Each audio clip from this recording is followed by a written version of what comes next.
love to actually, since I know no one actually plays Katarina competitively, no one, right? No one actually plays her. I'd love to pull it out in 1 or 2 of the games and show how nuts that champion is when you have a good pilot behind her. Well, there you have it. Will this be the week where we finally get to see Incursio getting his Katarina? That's the question that I'd like to ask you guys here. Do you think that this matchup, Legacy taking on Pentanet, is where it gets slipped through? Because I feel like there's some players there on Pentanet which would be up to the task of wanting to take on Incursio's Katarina. I actually unironically could see it happening against Pentanet, and hear me out. I know Pabu very well. It's very clear that everyone knows that I love Pabu, right? And he historically does not like banning champions he does not deem worthy of banning, right? And so, like, you could say Katarina's worth banning because it's Incursio's main champ, but he could also just say, no, it's a dog champ. Why are we banning it? Why are we giving it respect? So if that type of Pabu comes out, maybe we see the Katarina. But for some reason, I think it's not up to Pabu whether or not Katarina gets through because he's not the one playing against it. I think, Mac, I reckon it's going to be a similar situation to the first game, right, with Order and Chiefs, where Chiefs deliberately let the Camille go through and say, go, take it. We've got an answer towards it. We think we're better players than you, even if we don't draft a response into it. So I suppose if there's a game for it to happen, this is probably it. Yeah, that's exactly what I was thinking as well. Now, let's have a quick look at the rest of the Legacy lineup here as well. And take us through this one, Jubes. The other question I want to quickly ask too, do you think Cybor's going to have a chance to play Elise, or is he just going to be hard targeted by everyone that Legacy plays? I mean, if you just go off last week, right, like, give him Elise. It's definitely his best champion. I'm not trying to disrespect the guy, but Legacy didn't play very well around his Elise. He wasn't able to get much done, and Elise is the type of champion where if you don't get anything done, you're probably going to run the risk of falling off a cliff really quick, in terms of getting outscaled, that is. So, again, nice little show of life here from Legacy, but you can't have be 40 CS down and 1 assist up as an Elise, right? Especially when you're opting in for the Zhonya's rush. And, you know, we'd have to say it was a little bit of an upset because we did see the way that Legacy played the game out against Chiefs earlier in the week, and we thought, you know what, Legacy are looking like a solid unit, looking like quite a good team. So maybe a little bit of a disappointing result, but you know, the signs of life are here. You know, Legacy always opting in for that 5v5, opting in for that skill check, and always a chance to win the game, but nice little macro decision there from Gravitas ultimately wins that one. So want to see much of the same from Legacy, maybe just change up the champions a little bit. Well, look, that takes us through Legacy, and you certainly summed that one up, but it's time to look at the other side of the coin, Pentanet. They are 2-0 currently, really impressing everyone, or at least us on the desk, with every game we've seen them play so far. And Skimmy, what are your thoughts on this lineup? Yeah, I mean, so far they seem to be the front runners, right? The team with the most amount of cohesion coming in from 2020 into this one. A big 6-month break, but they've come back into this one, made adjustments in some roles and said, look, you know, we're as strong as we were before, if not better, right? And they've definitely proven that so far in the Rift. You know, we had a look at Pabu playing the Jarvan. He ran Electrocute into just full-on lethality and was just one-tapping people, which is just, you know, stupid, basically. You know, he is that early game jungle, and he's finding success on a lot of these early game characters. And just able to really scare the opposition. I mean, you're starting to see that now being transcended across other players. You know, we talked at length before about Praetor, how in the past he would find himself these big leads, but was unable to use them. But it just seems to me that the ability for them to have Chaz now in this mid lane as well, maybe a little bit more aggressive than Get Back was, the sort of 2 extra voices, just fueling the fire of like, we're going, we're rotating, I don't care if you don't want to, we're making it happen. And so far they've been really showcasing that, yeah, we can throw out these big threats and ego as much as you like, but we can definitely back up those results as well. And I think at the end of the day, that's really what people are after. It's, you know, if you've got big words, then you need to have in those big performances as well. And, you know, just looking at some of these team fights, you can see here just clean, methodical understanding of like, you know, you've got this get a jail free card. I have faith in you to land that ability. And I can obviously then follow things up in similar fashion. So definitely the team to beat, definitely the team to keep your eyes on. And I'm excited to see if Legacy can, much in the same vein as Camille for Order, and maybe even the game we saw before as Talon, get given these quote-quote comfort picks and say, don't disrespect us again. Well, there you go. And look, again, I don't know if Nat's coming back tonight, so I'm going to have to find my journalism hat and pull some questions off the floor because it's time again for the pre-game interview. And this time we have Incursio and Chaz joining me. So, you know, boys, welcome to the stream. It's good to have you here. And I just want to fire off straight away. Incursio, can you please tell Chaz why they should not ban Katarina this game? Chaz, I reckon, mate, listen. I reckon you leave it open just because that's what everyone wants to see, right? That's what everyone wants to see. Come on, man. You gotta hook a boy up. I know we're not that close, man. But like, the boys wanna see it. All the guys wanna see it. I don't even know why. Okay, alright, Chaz, any response? I've already told you. You're gonna be playing this game, buddy. Alright, let's get it. Yours. Ooh, okay. So, alrighty, maybe a bit of an insight into the champ select. But look, in terms of prep for the game, Incursio, how has Legacy been looking at this one? Because obviously Pentanet, they are one of the scariest teams in this competition. From the first few couple of games, I thought we were looking pretty good in that Chiefs game. I thought we were actually going to pull out a win, which is kind of nuts. I was like, oh, this is one of the harder teams. Actually might be pretty close. So when we actually got Elder Drake and we almost won, I was really hyped. I was like, wow, we're actually going to win this game. That's actually sick. And yeah, got a little bit ahead of ourselves, couldn't close it out. And then definitely started looking even worse on the Gravitas games, which kind of sucked. But I think we've practiced a little bit more, got a little bit new strats up our sleeve. We'll see what we can do with it. And on the other side of the coin, of course, Chaz, what prep have you guys done going up against Legacy? Are you intimidated at all, or are you guys just confident as ever? To be honest, we've done literally zero prep for Legacy. We're just preparing our comps. We're going to be playing a lot of red side this week, and we're just going to pick our comp. And whoever we're versing tomorrow is going to have to ban what we play or run it again, and we're just going to keep playing the same thing against all three teams. It's not really an issue who we verse, whatever. You pick your cat, Maximize picks his Camille. It's not a problem. Play whatever. We're going to do our thing and win anyway. No issue, really. There you go. So, full confidence. Well, you know, going into this one, I guess, before I let you boys go, Incursio, any final words other than, you know, please, you've already found out you can play your favorite champ today. It seems like that's going to be open. Anything you want to say? Any thanks, I guess, to Chaz? Nothing much, but hey, Chaz, I wish you luck, man. And honestly, I reckon it's going to be a hype game, my dude. And yeah, wish you luck, my man. Thank you. Any response there, Chaz? Any final words for Incursio? Well, I guess Twitch chat's been begging for your champ, so I hope you show up. I don't want you to let him down, but you know, maybe a pentakill into a loss is best case scenario. But yeah, should be a good game. Best of luck to everybody. Ooh. Well, there you go. So thank you both for coming on, and I wish you both the best of luck in your game today. Thanks a lot, Mac. Thanks a lot. Thanks, boys. Well, there you go. Okay, so bringing Jubes and Skimmy back into the conversation. Are you as excited to see this cat as I am? Do you know what's really, really funny there, Mac? I was doing a bit of research, having a quick losey. I was just thinking, have we seen this before? Because I know that myself and Jubes back in, well, last year, right? We saw the Shaco get busted out. We're like, hang on a minute. You know, we don't see this at all. Hadn't been busted out in a long, long time. Did a bit of research, had a bit of a nosy, and found out that last year, in the OPL, Katarina was played one time. Guess who it was played by? It was played by Chaz. Chaz played it into Pentanet. And they lost that game. So maybe it is the curse of Katarina. So he's saying, look, I've swapped alliances. You know, now I'm on Pentanet.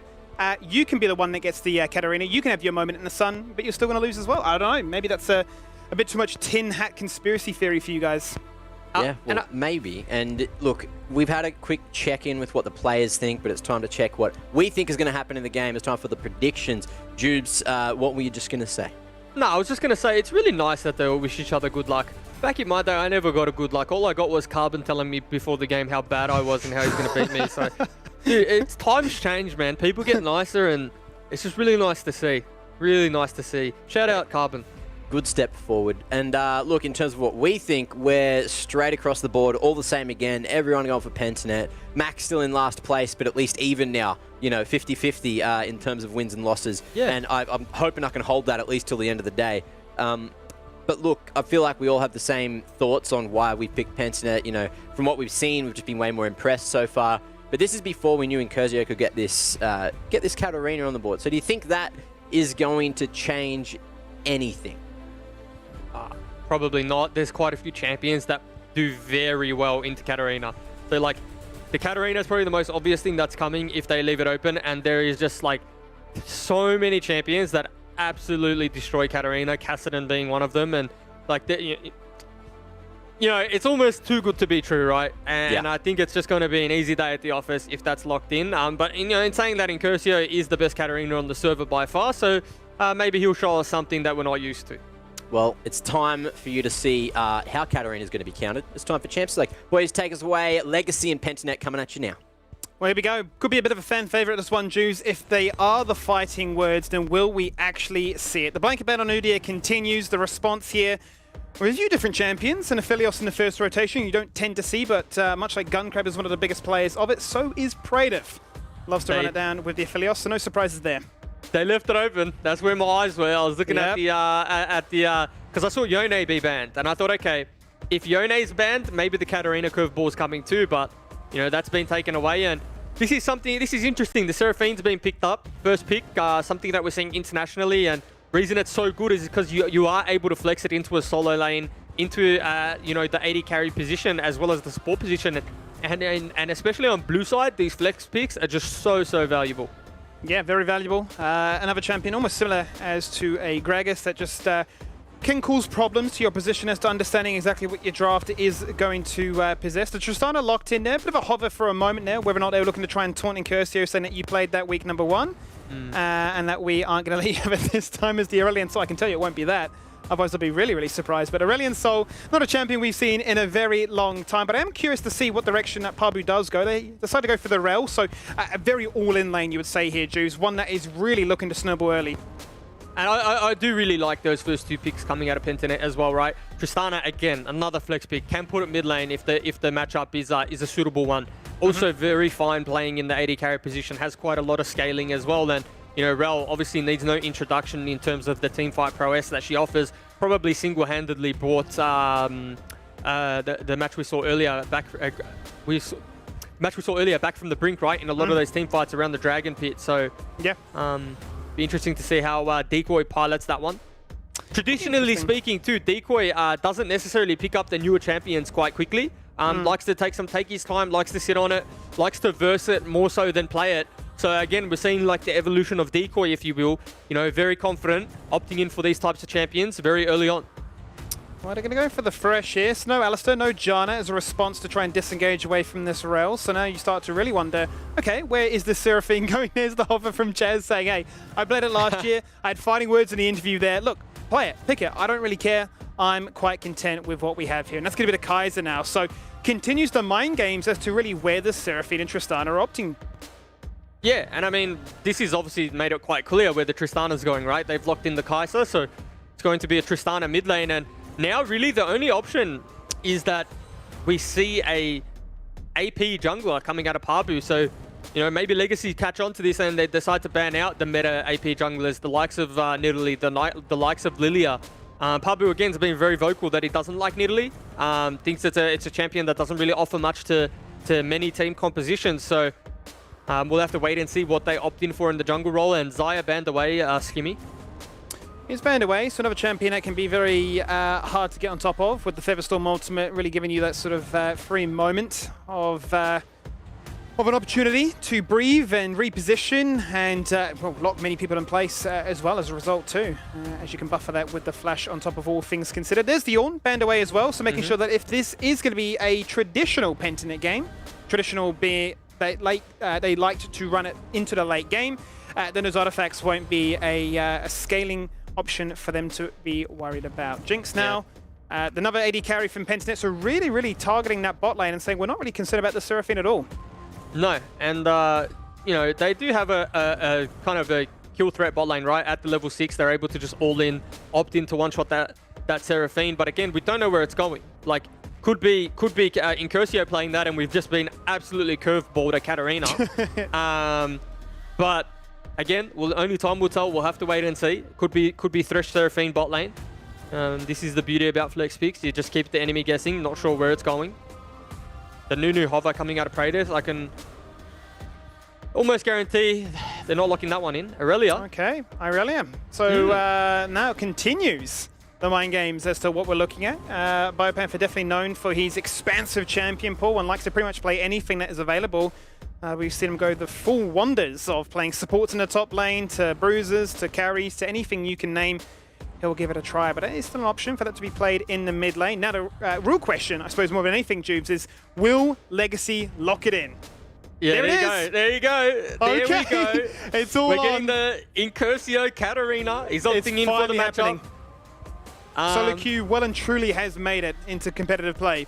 But you would have to say that the only reason he's locked in Tristana is because it's just a terrible matchup for Katarina. Like, Chaz is not opting in for that matchup unless he's 100% confident he's going to absolutely blast that matchup. And so, the one thing I wanted to touch on was the fact that Biopanther has opted in for the Aurelia, and traditionally speaking, he hasn't made his name as a carry top laner in the sense of champion pool, right?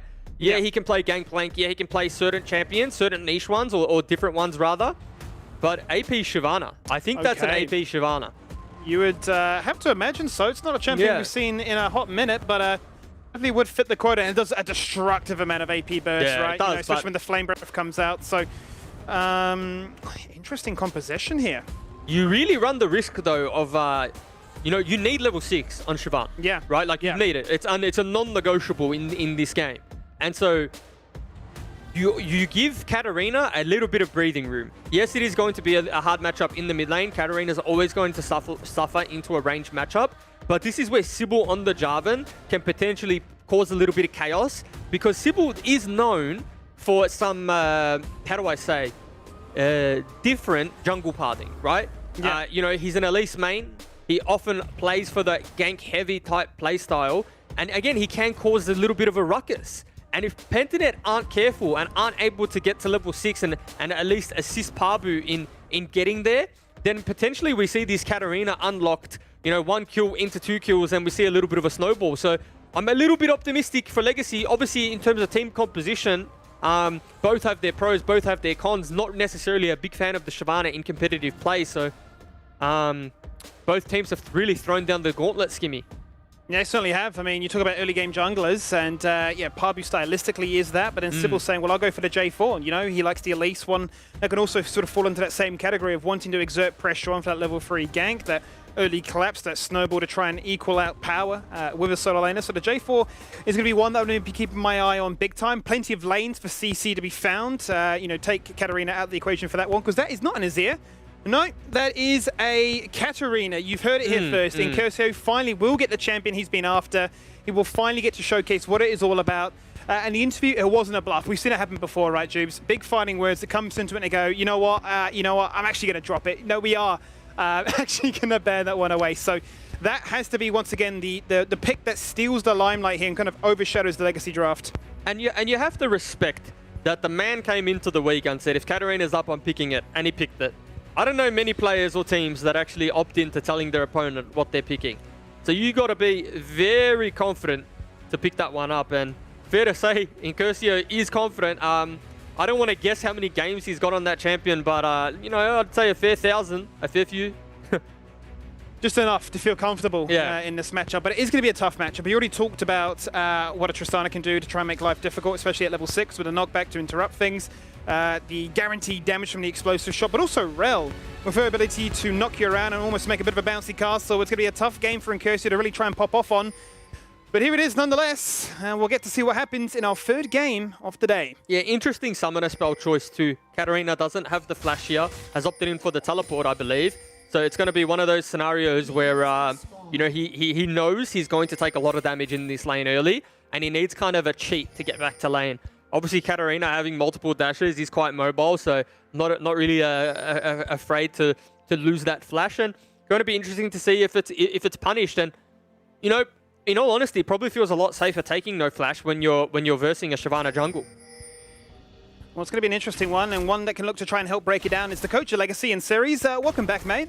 First of all, talk to me a little bit about this, Katarina, because it is the hot word right now coming out of our mouths as to, this is the pick to look for, this is the pick to try and get excited about. Talk to me a little bit about, are there any sort of constraints around that? Does it feel like a little bit of a bait at times to say, we know teams want to verse this, or we know that Incursio in particular really wants to play this, that this could, potentially hinder us? Yeah, 100%. So as soon as they left it unbanned, the first thing I said is, we're not getting baited. Like, don't worry about it. Because so the only reason that it came up, it's not like we're just going to hard pick it no matter what, but it's more like, okay, this is a good game for it. So when it fits a scenario, right, that's when we took it, and it just did. So yeah, hopefully he pulls it out. I'm excited to see what can happen. Obviously, going to be a tough matchup given into what we've sort of discussed here with the Tristana and the Rel. But, you know, sort of the confidence, if you take it back a step for a minute here, week number 2, you know, Super Weeks all on through out here. Sort of having had a pro experience or a pro background yourself, now switching into the coaching role, what does it sort of feel like knowing that, you know, the schedule is pretty fast and rampant and, you know, you're looking at the majority of the other major regions starting to close out things? Is that an advantage, do you think, to have all that information at your you know, availability? Or is it more like, well, the pressure's really on now, there's no real time to sort of jump in and really VOD review? It's, you know, game by game, match day after match day, just do whatever you can. Well, I think there's pros and cons. The con is that you don't have that time to develop, but I think that in some sense the stress and the pressure can make the good players become much better. People who deal with it will do way better than you know, like, and you know, the people who are going to collapse are going to collapse. But yeah, no, it's definitely like really stressful and high pressure because you just don't have time to get anything done, and just game after game there's barely any time for scrims as well. It's just, yeah, it's a difficult situation for sure. I remember Skimmy, when I used to play OPL, you used to be hanging for the like midweek break. There used to be like a 1 week break in between, and you used to hang for it because that's where you make most of your steps forward as a team and development. Just a quick question from me, series, is a little bit of a change up in terms of jungle selection here from Sybil. Is there, how do you feel about, you know, this week rolling around Jarvan instead of the Elise? Maybe a little bit more of a team fight kind of champion, but still can have that gank opportunity and gank threat. But how are we feeling in the jungle matchup? Yeah, I'm feeling pretty good about it. Mostly we just want to give Lachlan tools to, Sybil tools to engage.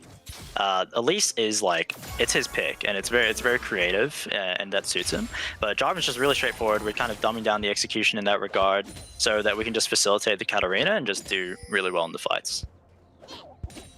And then final question from myself here, going into this one, we know that Pentanet are the team that are rather outspoken at the moment. Is that an extra layer of preparation that goes into it to try and go into this matchup? Or is it sort of another game, another day, really focusing on ourselves more than anything to get ourselves ready for playoffs? Yeah, 100%. I think that for the time being, we're very much focused on ourselves because we have a lot to look at internally. PGG, every other team is, as far as I'm concerned, deserves equal prep right now. We're not like in such a position where we can just say, yeah, we can only focus on X, Y, and Z team. We have to prepare very equally and arduously for everybody. So I think so. Oh, beautiful answer. Well, all the best. Best of luck for this game as well as we crack on into this one here, Juves. Thank you. This one a little bit more a chill start to the game. Nothing too crazy to open up accounts here. Yeah, I would have liked to have seen a red to red buff invade from Sybil. Just, you know, because you do know that Shyvana's opting in for a full clear. And potentially you can get a little lead that way. Jarvan is quite strong, level 1, level 2. Instead opting in for the full clear. And we'll probably see a contest on this crab Skimmy. So yeah, this one pans out. Maybe that is the new name for it, Scrab, the alliteration. Yeah. It's a new nickname. Well, I was going to say Scuttle Crab, and then I decided to say Crab instead, and stun lands from Bio. Does indeed, but he's out of mana. An EQ combo can get Sybil out of harm's way, but that does mean that Pentanet will pick up the first Crab as a result. He's going to drop down the banner to try and interrupt these recalls. He will, the last moment possible. Yeah, it's a nice little cancellation of the recall. Now it's forcing BioPanther to use that teleport back to lane. He's pinged on the way on that lane, and you know, one thing, Skimmy, I wanted to say that I didn't get to say is I really like Legacy's team composition minus the Katarina. I know we hyped it up a lot, and I'm probably going to get a lot of flack from Twitch chat for saying that. But in terms of, like, you know, Seraphine being extremely potent and strong in this meta, paired with, you know, Thresh being quite a dominant pick, the Jarvan in the jungle being a little bit of a hit or miss pick, I would say. But, you know, nevertheless, I think Sybil can make it work, as well as the Gnar being one of those high prio champs. I think they've done a pretty good job for themselves. Definitely have a lot of ranged engage, as you touch upon, with the Cataclysm, the EQ combo, flag and drag, if you will, and the flash potential that a Mega Gnar can offer, and who can forget what the Encore offers with that extended range when it touches allies as Seraphine. So definitely ways to try and outplay here for Pentanet, but I think really, and especially given that you have a background in the jungle department, really what Pabu can achieve with the Shyvana, because this kind of goes against what he's known for, right? That he wants to farm to 6 and leave his lanes to no, fend for themselves. I definitely have a background in the jungle department, but the Shyvana one's a little foreign to me sometimes. But nevertheless, you know, it is definitely like that champion. You just want to farm on, get the key component, the key item first, and then start to look influencing the map. If the game's 0-0-0 and you're just power farming and putting the jungle on cooldown, you're ultimately just going to end up ahead. The longer this game stays 0-0, the further ahead Pabu will be of Sybil. But in that same sense, the Seraphine's getting the free scaling too. So, you know, it's kind of a double-edged sword. Pentanet want Pabu to get, you know, those levels into level 6. But Legacy are very happy having styled. You just tick along and get those items on the Seraphine. Well, it's going to be interesting to see what happens when those champions hit those breakpoints where they're looking to force fights and get themselves geared up and amped and ready to rock and roll. Both top laners still have their teleports available for that cross-map play if an early dragon were to be considered at 6 minutes into this one, and it's already Legacy that poked their heads into the river to set up with wards.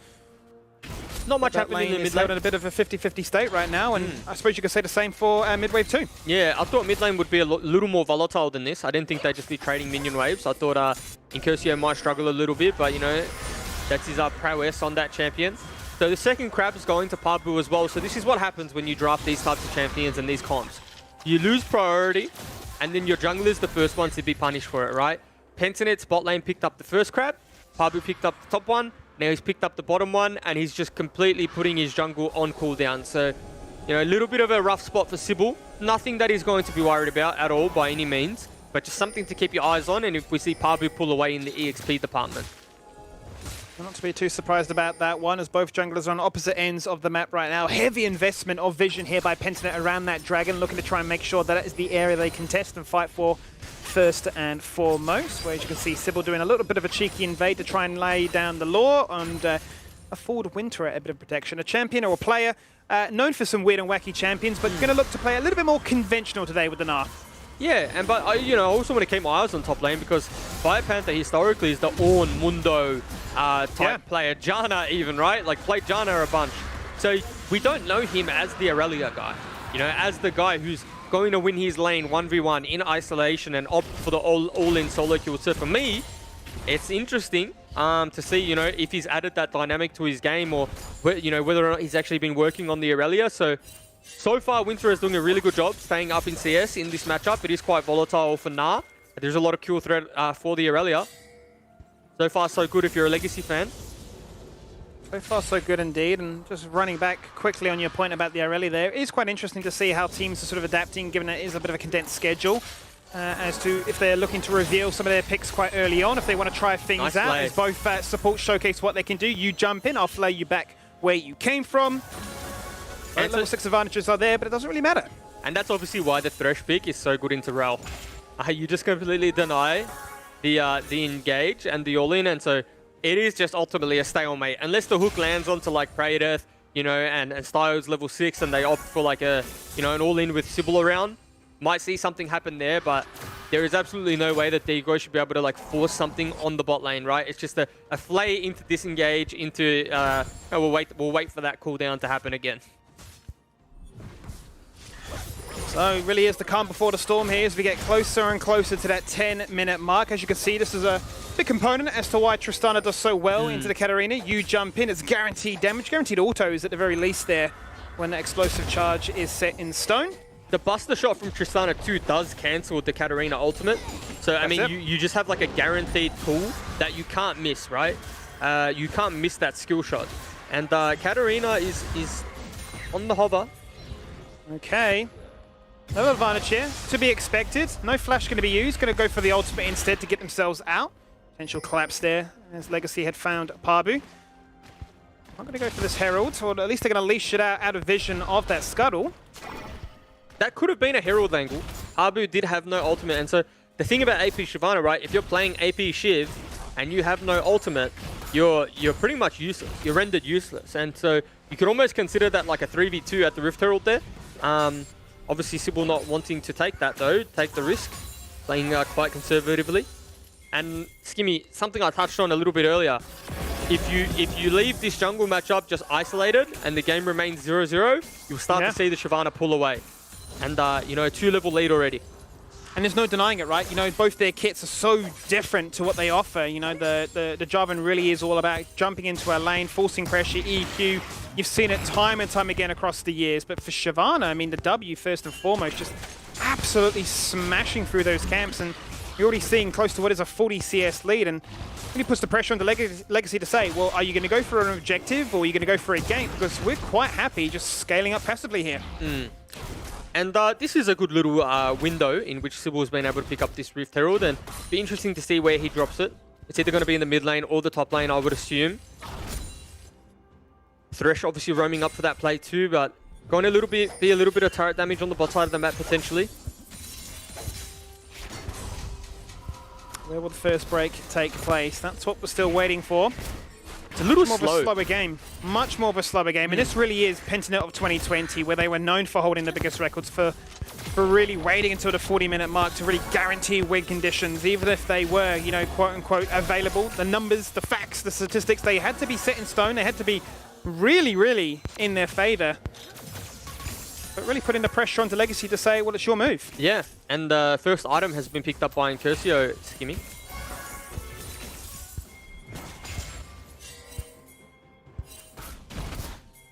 Things in the jungle. Whether or not that item will be used. TP and Ignite, bear in mind, so cross-map plays are available for the all-in collapse, if they so desire. Winterer is running into Pabu. Might see... Oh, Sybil's in. Well, that's Chaz already using that Buster Shot, flashing away. He's in trouble. Out goes the ultimate. Lotus first blood. Hello for Legacy as they find value with that Katarina. And so you're talking a lot of smack and confidence in the interview, but, well, this is how the game can start. I'm a little scared, Skimmy. Like, I know the kill didn't go over to Katarina, but it's a full push, letting the wave bounce. It's an assist. It's a free reset. And it just means so much in the context of this game. It is a little bit of a breathing room for Incursio, who was shoved under his turret all game. And hold that thought, because Seraphine's ulti. Oh, they're looking for it again. The CC is ridiculous. There's nothing that Rel can do for this one. Killer Instincts are away. They get cataclysmed for guaranteed insurance. That's taking on down. Pabu! And it was a slow start. And Pabu dies on the flank off camera as well. Katarina really is showing up. This is literally the best start possible for Legacy. They're going to get the Herald as well. You do not give this man Katarina. I know it's not a champion that you see internationally. It's not a champion that you basically see anywhere, but when he's known for his Katarina, why is it worth the risk? And he's absolutely just picked up Pabu and, you know, off map, off center of screen, whilst there was a play happening in the bot lane. And, you know, we didn't see it, but you have to give props to Styles.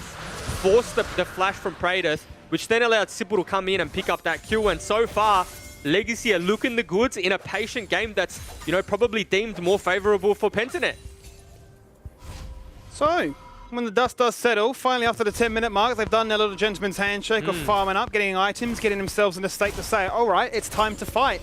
We do find ourselves in a situation that I don't think any of us really anticipated. 13 minutes in, it is even on the gold counter, but when it comes to kills, flawless so far here from Legacy. Yeah, you'd have to say they're playing this game really well. And Sybil's played this game extremely well too, with no priority. Yeah, he's fallen behind in the levels department. The flashful glance from ML showing us that he can play other things right. He's known for his Bard. And Thresh was a little bit of a question mark off the back end here. Just picks up the solo kill. That was without Katarina ult, by the way. Absolutely. That was Katarina literally cutting off the flanking angle. Yeah. He knew that Shyvana was coming on the rotate and just 1v, well, completely solid him. And that led into a dragon as well, so Pentanet still have the gold lead, right? You know, the turret plates are paying dividends, and the CS leads in their lanes are something to, you know, keep your eyes on. But you'd have to say, game within reaching distance, you know, pretty much no lead, right? 300 gold. You'd have to favor the composition of Legacy just because the Seraphine, the Thresh, the Gnar, the Jarvan, the Wombo combo. And again, not a composition we're used to seeing from Pentanet. Maybe they took a little bit of a risk. Maybe they thought, you know, we're versing Legacy. We saw how they played in the first week. We can get away with something that's a little more risky, a little more, you know, not what we're used to. Are we watching the beginning of a tutorial on how to become humble here as Legacy get themselves off to a lovely little start, finding themselves pocket picks, matching the tempo that Pentanet were bringing to them, but saying, all right, you know, if you're not going to come at us, we for sure are going to come at you. And saying that, you know, don't ever disrespect us in the draft again. Now, finally might get to see a chance of what this Shyvana can do. Jumps in there with the dragon, gets exhausted straight away, really cutting in half some of that combo damage from the flame breath. Then sidesteps the hook, the death sentence is in so much trouble. The mega! A three-man knock into the roll. Winter is huge! A double kill here for Star, making a triple kill as Katarina gets involved. And now it's Chaz in a dream. He gets Buster Shot back to where we came from. And well, he is literally bleeding on 10% and Winter is still on the run. Winter are just absolutely 1v9 that team fight. They don't know where Tristana's basing. Can they cancel it? Oh! Just a boomerang away. What a team fight. So close. What a team fight coming out of Legacy. The teleport coming on through from Winterer. He's on the Mega Knight. You think Pabu's caught them here, but instead, no. Pabu, you're caught with us. Misses the hook. Doesn't matter. Watch the Mega Knight. It's just about to time out. Flashes into the wall. Katarina with the wombo combo into the Seraphine ultimate. Absolutely fantastic team fight. Just chain CC'd all of their abilities. And like I said to you, Skimmy, I think Legacy, although having Katarina mid, have absolutely won draft in terms of the 5v5 department. They have just destroyed Pentanet in that exchange. It was only Winter and Biopen that had Flash available, and it was just so clean. The ability to layer one on top of the other into the Cataclysm, the Death Lotus, the Encore, everything going their way. And now if you're looking at that scoreboard, it's looking flawless, but it's also looking you know, a lot of gold there with the bounty starting to build up. Yeah, and it's a, you know, it was a matter of seconds, right? That Mega Nub was just about to time out, and this might be another kill. Ooh, I thought Incursio might just do Incursio things on Katarina and opt in for that little cheeky one-shot. But instead, he's playing the game really well, playing the game respectfully, not down too much in CS, has his kill, has the bounty to his name, and you got to get excited. You have to get excited. If they opted in for the Katarina, it's just something we're waiting to see pop off. So the trade-off is here, Juves, as you see and as you saw. It is going to be the Herald for the turret. And it might be Pentanet saying, well, you're going to take a fair bit of time taking that one down, so we'll put pressure onto a second turret here. Maybe we can catch out a second member in quick pursuit as well. Jukes at the Flame Breath, goes to the Death Lotus, interrupts that one nice and quickly, gets out of range to the Magnet Storm as Decoy tried to clap on top, and he has no flash, he just outplayed him. Fancy feet, he's playing with his food right now. He might even land the hook here and get the kill. Oh no, he's landed the hook, the box goes out, Predator is low, he has Killer Instinct. So to use Flash. Nothing more to see or do, but Incursio, if they weren't tilted already, has literally broken their head. Yeah, and I mean, I really like the play there from Pentanet in terms of playing, you know, they knew the Rift Herald was being taken on top side of the map. They had to make a play on the opposite side, but they just did get outplayed by Incursio, and unfortunately, this is what happens with Shyvana. If you don't have the CC, if you don't have the follow-up, you're not able to really facilitate those dives on champions. And again, you know, Dragon being picked up by Legacy here, not contested by Pentanet. Obviously, you can never count out the Kai'Sa, the Tristana, the Shyvana. They have scaling for days on that in that department, but you know, it just feels like this game's a few Katarina kills away from exploding, isn't it, Skimmy?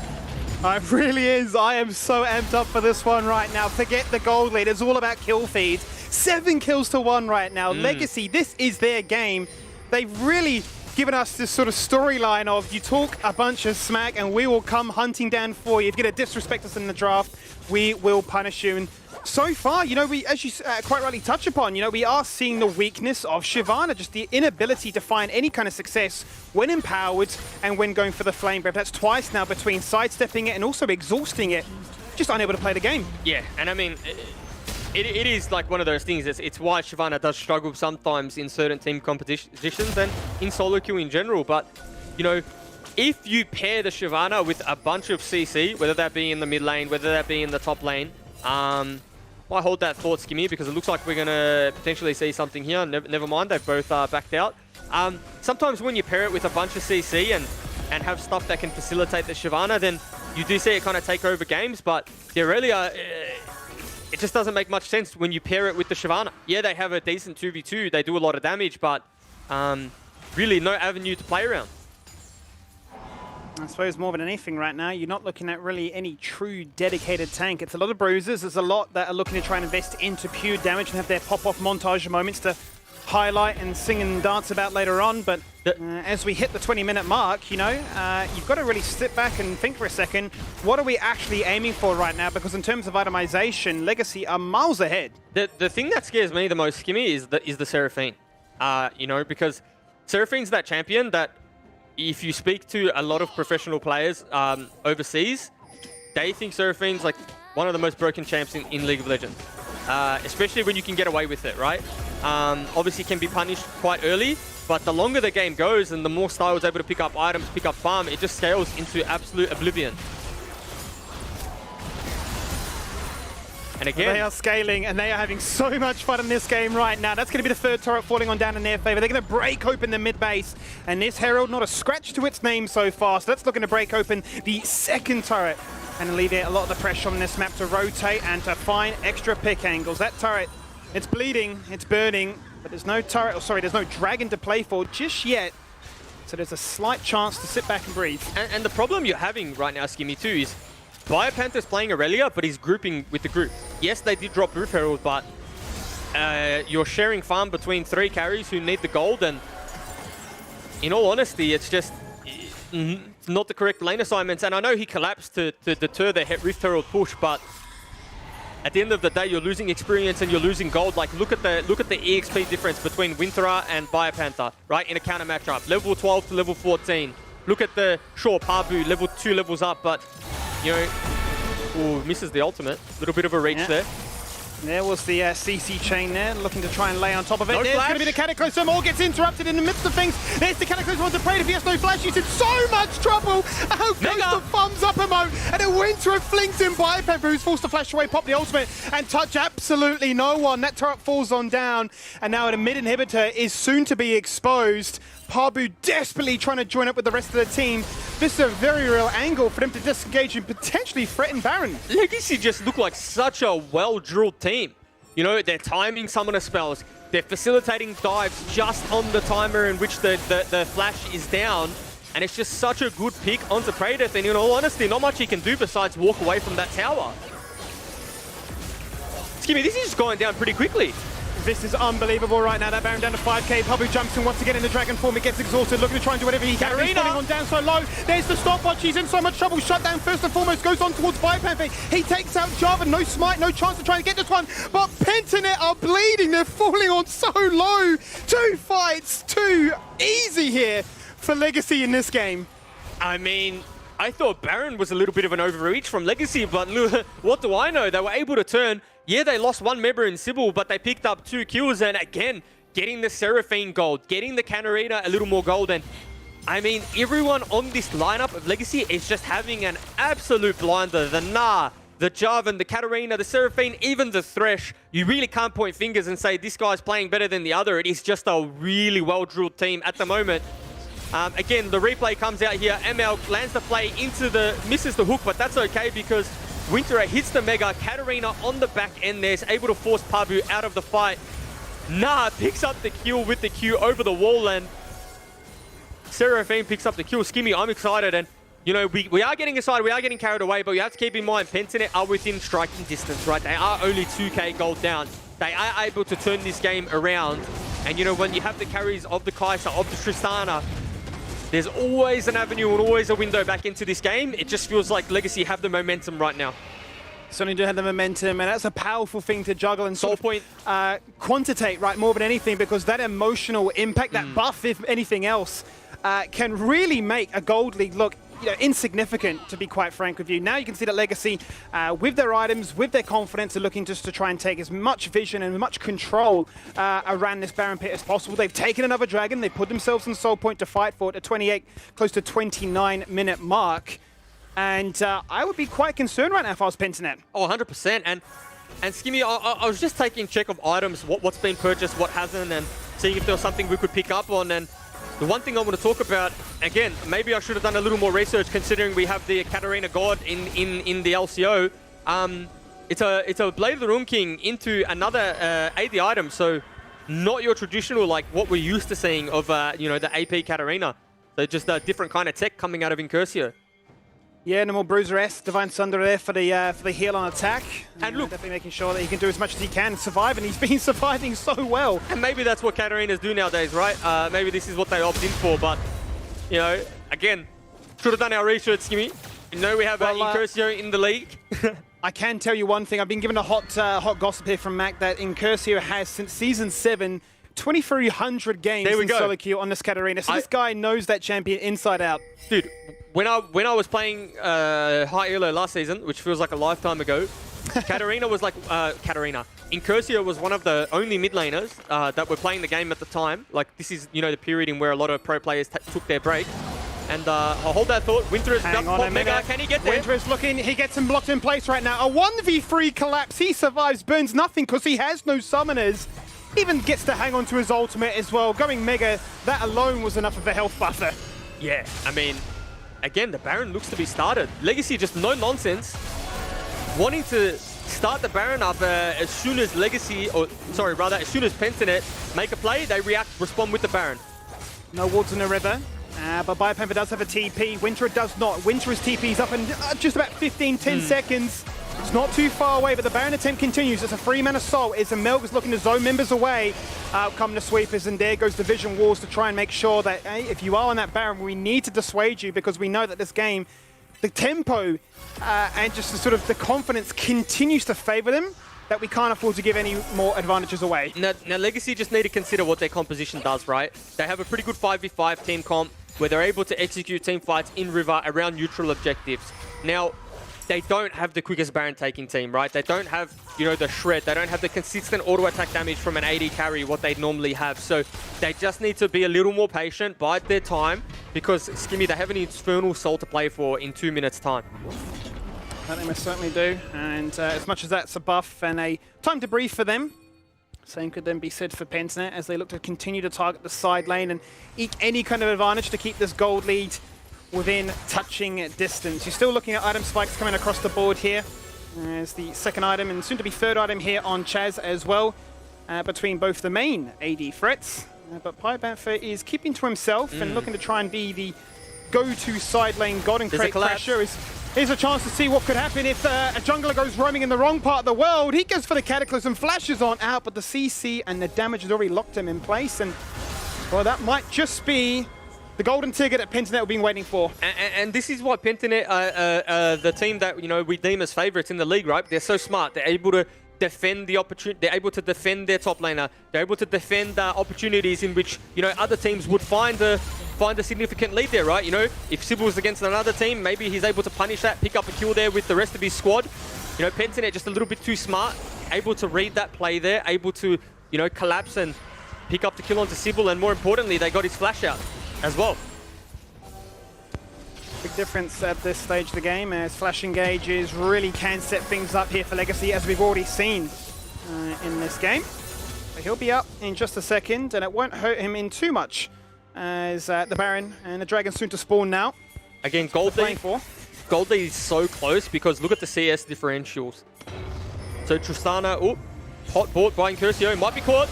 Here he goes, there's the TP, and Cursor goes golden right now. He can get collapsed upon straight away after this one. It's looking to be Sybil, whatever he can do. He doesn't have Cataclysm just yet. He needs another 10 seconds. Shutdown goes across onto Katarina. He's gone. Sybil flanking to the right. The rest of the team chasing on down to the left. Mega. They're going towards a mid-tier one. Shutdown onto Chaz. He falls on down. Now that makes it a 1-for-2. Can Legacy look to try and recover more? Another stun, a play, a drag, a chance to try and find that double, but they can't find it just yet. Winter has other ideas. He wants to be the hero, but ends up becoming the villain.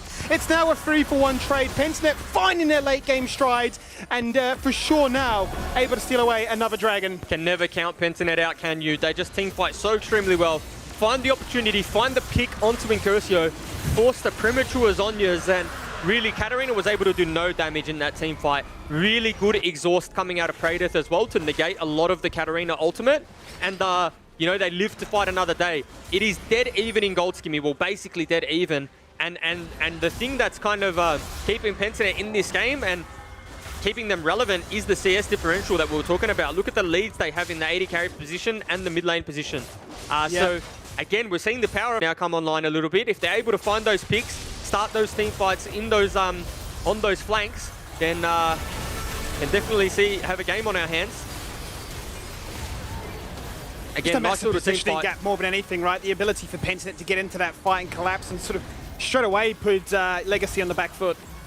Yeah, for sure, and you know, maybe a little bit of inexperience there coming out of Incursio, right? Not necessarily grouping with his team on the mid wave, opting to just walk straight into River and getting a little bit anxious for that Dragon. So again, really good punish from Pentanet, and can't have too many more of those hiccups with the scaling that they have in the AD carry and mid lane department. Well, 30 minutes into this one, longer than people would have predicted. And If even, you dead have, even. Followed Pentanet. Well, that's it, dead even at just that as well. Literally 50.9k goal between these two teams. And if you have been a fan of Pentanet, they've been definitely coming out here with fighting words, saying how easy some of these games would have been. So exciting to be a fan right now, to watch these matches unfold. And it is worth maybe touching on, as the dust settles for just a moment, some of the itemization has come across right now. I'm not yet to see any healing cut except for Parbu, who's now just picked up the orb. The one thing I want to see, Skimmy, is I want to start seeing Biopanther put a lot of pressure on in the side lane. Obviously now he doesn't have the teleport, but you know, you're opting in for this Aurelia pick that is a 1v1 champ. And I'm gonna again hold that thought, might be caught here. Never mind. Able to disengage there. Little bit of speed coming through from ML, getting us hyped up. Again, Legacy might start the Baron. Winter is very tanky now that he's acquired the Randuin's Omen. The ability to lock members in place and reduce a lot of that damage. Also has the stopwatch to his name as well. And Katarina's going to have to eat this bot wave. It is quite big, and this is something Pentanet do really well. They play around their waves extremely well. So now that they know Katarina's bot side, they're going to group up on this mid wave, get priority, and hopefully get some shallow vision. One that'll make them feel a little bit safer contesting waves the next time around. See, on the way pings there from Biopanther. Going to hit that bot side now too. And again, I want to see Biopanther be aggressive in this side lane. Be able to, like, you know, push a little bit, force someone to come down there and potentially take the 1v1 there. Because, again, Aurelia, in terms of a team fight, needs to be really far ahead, or a composition needs to really be built around her. She can't be the one that's, you know, diving backline on her own. And this is something that the Pentanet composition does do. Baron started here. Yeah, gonna take a while. Playing for the top side. He does have the TP, so did have the ability to go bot side, but decided to opt in for the full 5-man group. Nat's now going to force Biopanther for the run up from bot river and join this fight for what could be an actual Baron attempt. This might not be a dance. The Baron's getting lower, down to 40% now and further. As they get vision onto it, poke away at the jungler first and foremost. He flashes forward with the Cataclysm, but Chaz can rocket jump out of that one with no harm and no foul. There's the death sentence! And then they just lock him in place. He's going to fall on down. Decoy dies, but not before Tristana has something to say. Both the mid laners popping off and showcasing what they can do. Katarina trying to do hero plays, but gets exhausted. Jumpos back into the fight, but falls on down. And that's the power of an unexhausted Shyvana in dragon form. Flame breath to your head. Sweet dreams. And I think this might be the Baron that goes over. Nah does have TP. How quickly does it go down? And does he have a good ward? Might be able to contest. Keeping in, he has the throwback. It's too late. It is too late. He's still looking for it regardless. That's the empowered stun. One goes golden, the other falls on down. Still going to fall on down, but it doesn't matter because Winter picks up a double. That's 2 Baron buffs removed here for Pentanet. And that's them off the board for at least 50 seconds. Skimmy, this Baron buff might be worse for Pentanet than first thought, because we'll hold that thought. We'll look at this team fight. Meganar lands onto one. Seraphine ultimate is a decent one, but look at Pentanet here. Praedyth and Chaz are just able to free hit on the side. Good exhaust goes down onto Curcio again. Outplayed there by Chaz. Nice little flash. And they're able to just pick up the rest of the kills here. This Baron goes down extremely quickly. So again, really well played team fight from Pentanet. Probably had no business winning that one as well, but again, a little bit too forced from Legacy. Sybil probably forced a little bit too hard. Chaz was able to rocket jump out. Now, what I was talking about this Baron is they lose soul for it, Skimmy. They lose soul for the Baron. Now, it really depends what Pentanet are able to get done on this Baron timer and this Baron window, because if you thought Legacy were doing too much damage, they're going to do a whole lot more now, and you have to consider, was it worth it? And that is the $1 million question right now, because that is 3 Infernal Dragons and the Soul. That is a ton of explosive damage, and you can see what it does to the minion wave. If anything else, decimates it, destroys it, and that's exactly what they'll be looking to do to the opposition as well. Another turret falls in favor here for Pentanet.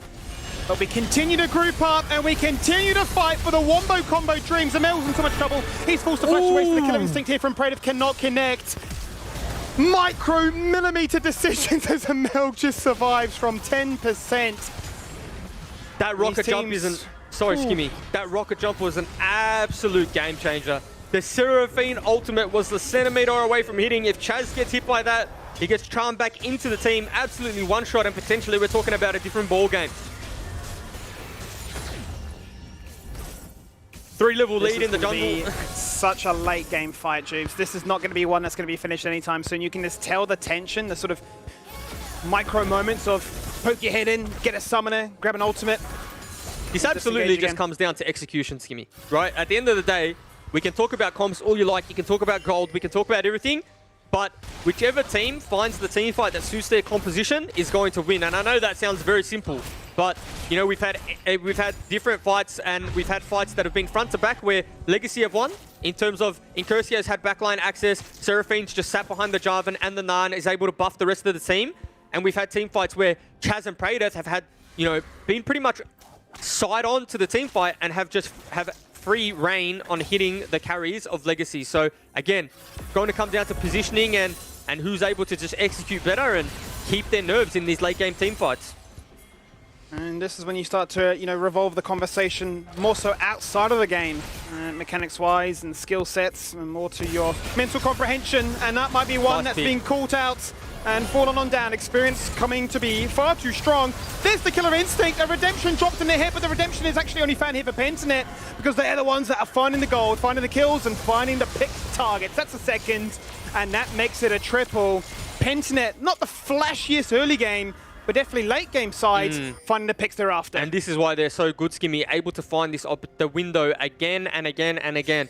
You know, Decoy again with the Hex Flash there, able to pick up the kill onto Thresh. That gives BioPanther the go button, and he's able to get enough CC down so Praetor can just ult on in and pick up a couple kills there. This might be game, Skimmy. Death timers are quite long. Tristana absolutely melts towers at this point. BioPanther does have TP'd, but crashing and bot wave as a second insurance policy if need be. The inhibitor is a given. It's going to fall on down, no question about it. Baron is 2 minutes away. And with Legacy respawning in 10 seconds. Now, is it a chance for Legacy to try and do something? That's the two-man slam grab, knock into the wall, see a knight, and well, he goes golden. So does Praetor. But he's like, where is my team and where is my damage? It's going to be 1-for-1, all things said and done.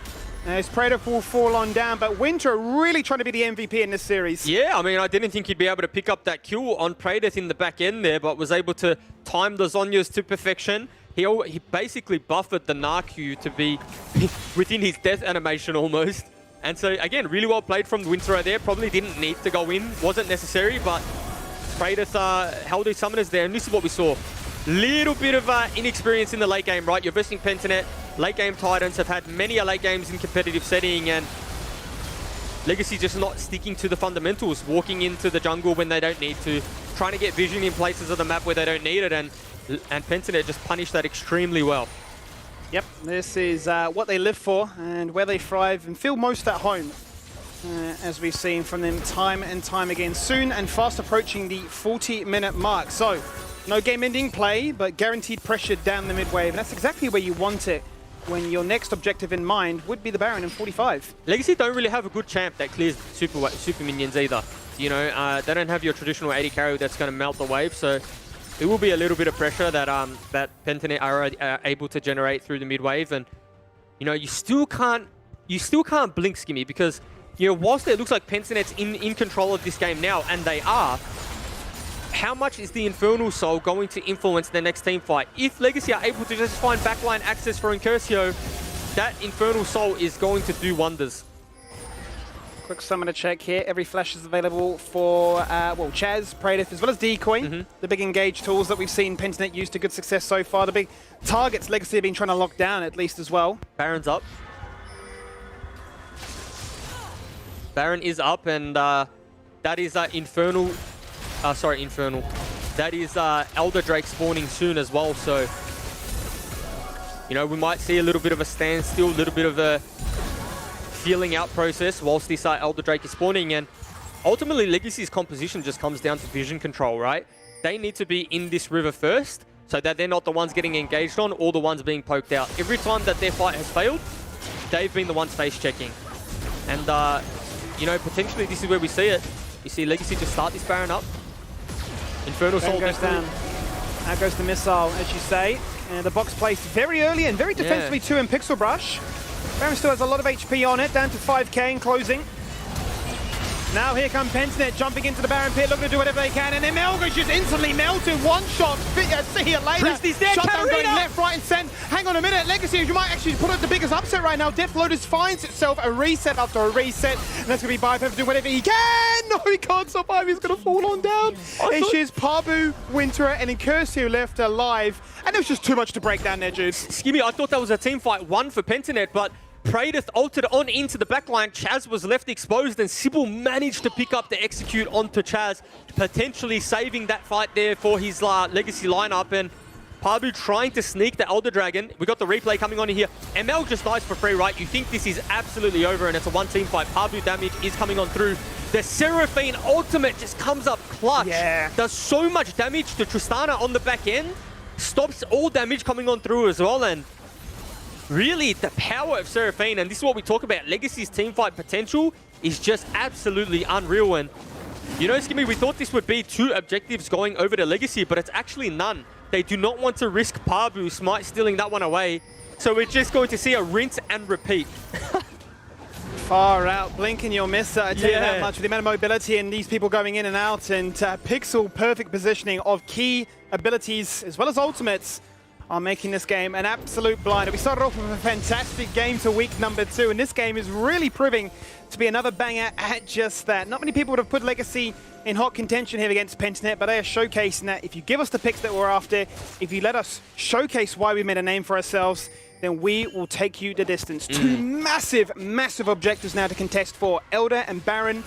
It's just a case of who can get themselves the more favorable trade. If I'm Legacy, I'm posturing this Elder Drake because you can get through this a lot quicker than you can the Baron, especially with the composition that they have. And so, yeah, this is really nice from Legacy.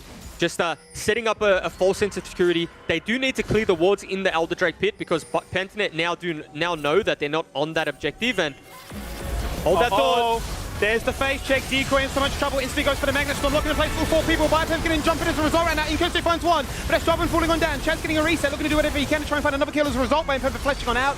Gets exhausted but disengaged. Now on a flanking angle. Members surviving and members rotating.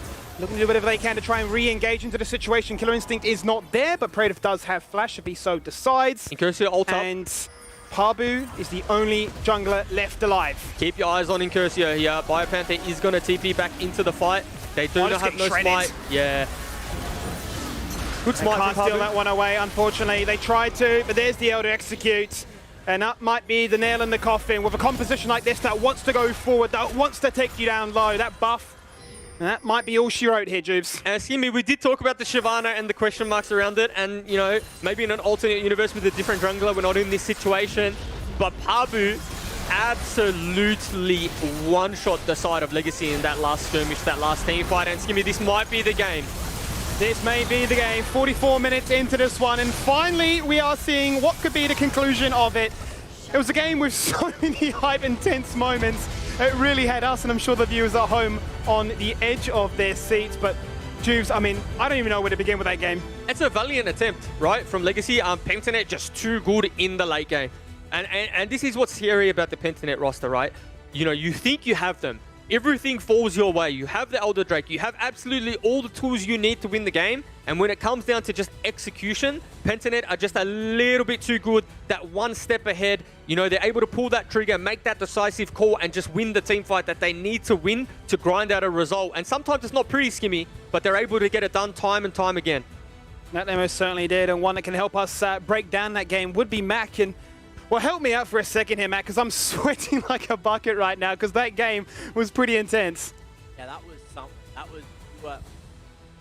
Hello, look, welcome back. I've turned myself off, but I've turned myself back on. That was pure entertainment, that game. Everything was just so entertaining to watch.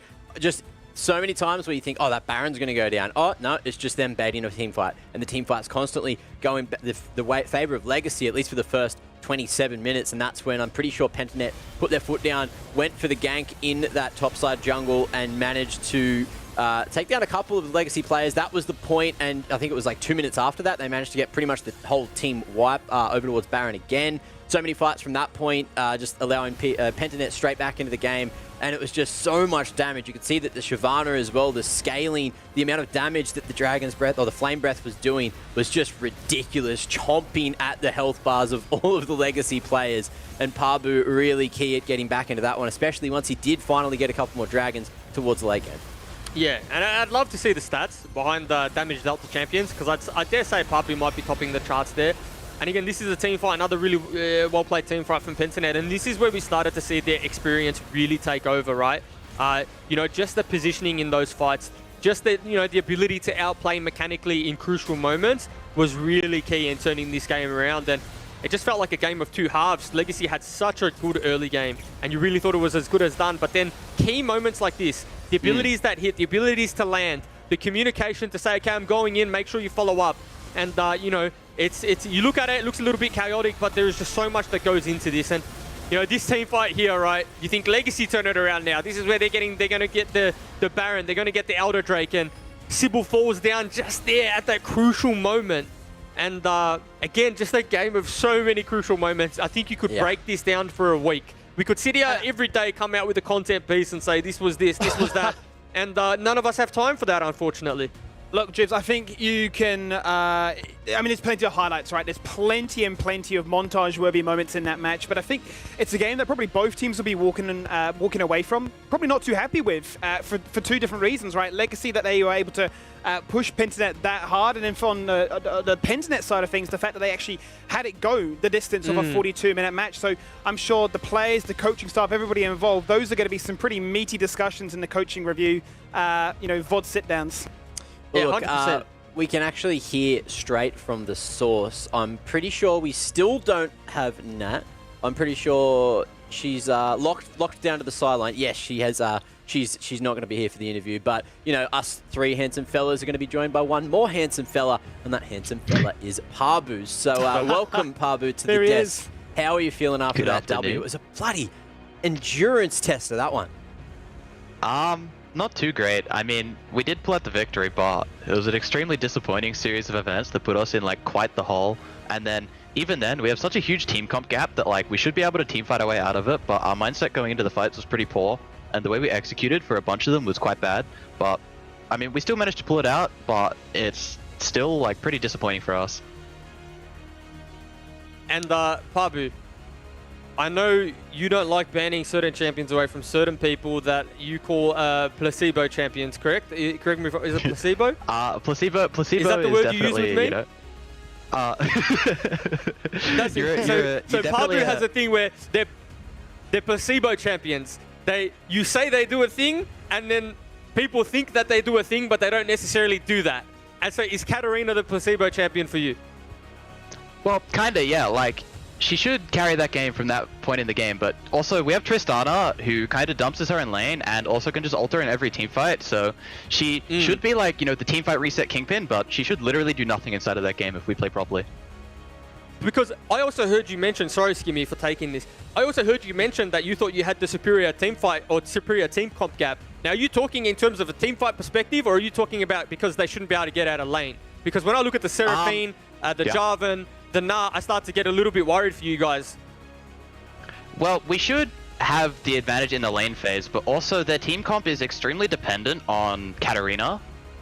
So we have like exhaust on our ADC, we have two mobile ADCs versus Jarvan, so they should also be able to like get out of that engage. We have Tristana ult, which is extremely powerful versus Nah, and also extremely powerful versus Katarina, and we can always use Rel to CC the Katarina, and we can like Trist ult the Nah, so they really shouldn't have any way to kill us, but we were too aggressive and we wanted to make too many, you know, like highlight plays. We wanted to go forwards, we wanted to start the engagements, but if we let them come into us, they don't have any opportunity to actually play out the fight.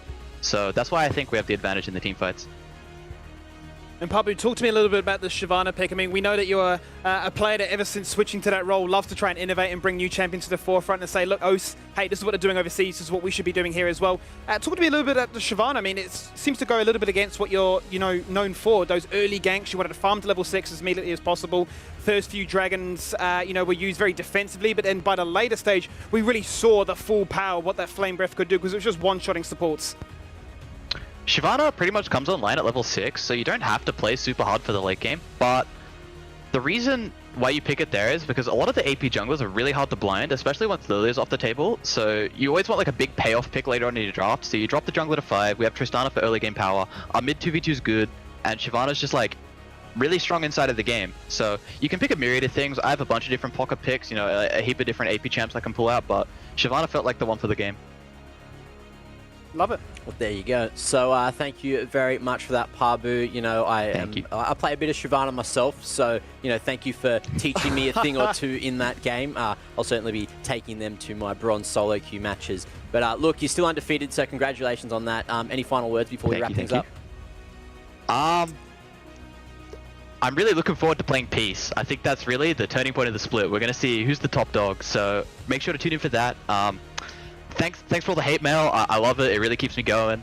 So yeah, just thanks for it all. Beautiful. Thank you very much, There he Pabu, is. and congratulations again. So that brings us to the end of that matchup. And look, I got so excited when I saw Cat, but I got just as excited when I saw Shyvana because I was like, what the hell is going to go on in this matchup? Pabu can have my hate mail too if he wants it, for sure. I'm happy to dish that off to him if you want. I got buckets.